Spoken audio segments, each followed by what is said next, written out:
What an excellent bike fitter can do for you. Episode 1, what to bring to a bike fitting, and the case of numb hands from shorter cranks.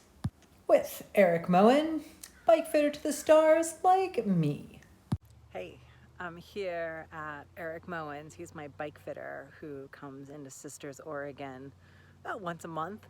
And he's helping me out with all of my bikes right before the race season starts. So I'm gonna kind of take you along. Here we go. Okay. So when you go see your bike fitter, you want to make sure that you are bringing the bike shorts that you normally wear on your bike. If you have a kit, bring that. Mine isn't coming quite yet this year, but DNA, this is the same chamois, so it's the right amount of foam. If you you just want to make sure that your bike is adjusted to the type of foam and density of it that you're going to be riding and racing on. Other things, bring the bike shoes for your bikes. I know this is crazy, but I have 3 pairs of bike shoes for my bikes and they all look exactly the same, but I've marked on the bottom which bike they correspond to. So bring all that because your bike fitter will probably do some manipulation with your cleats. And again, there's no sense in adjusting your bike not in your bike shoes. Other things I bring is extra parts for your bike. For me, if you have them, bring extra stems. Your bike fitter probably will have a whole bunch, but if you have some extras, because oftentimes you get a bike and you end up putting a different stem on, you kind of end up with a collection, bring them, because they oftentimes get changed.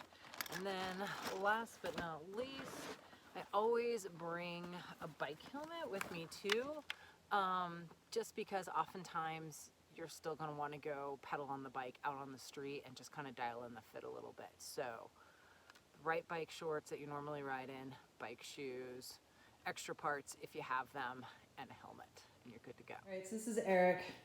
Hello. He's amazing. Thanks. He's going to help me with my race bike. I recently put on good old 165 cranks, short leg people cranks, which is awesome. But my saddle height is now wrong, and I've got some weird stuff going on with my hands. Questionable, yes. So we'll see what Erik does. We'll investigate. All right, so subtle, but Erik just lowered my seat like 2 millimeters, and magically my knee angle is the same on the right and left side, and my hands don't go numb on the handlebars. Well, you forgot to say that prior to the height adjustment, when we measured your knee angles at their most extended position, they were about 2 to 3 degrees different. And so when we brought the saddle height down just that little tiny bit to adjust for the difference in crank length, that they then equilibrated or were more similar. And that previous extra elevation saddle height was most likely the cause of you having to put a lot of weird pressure to the hands to stabilize the bike on your rollers that you're doing your workout on, which is a pro thing to do for sure. Now book an appointment with a great bike fitter or contact Erik at bikept.com. He's awesome!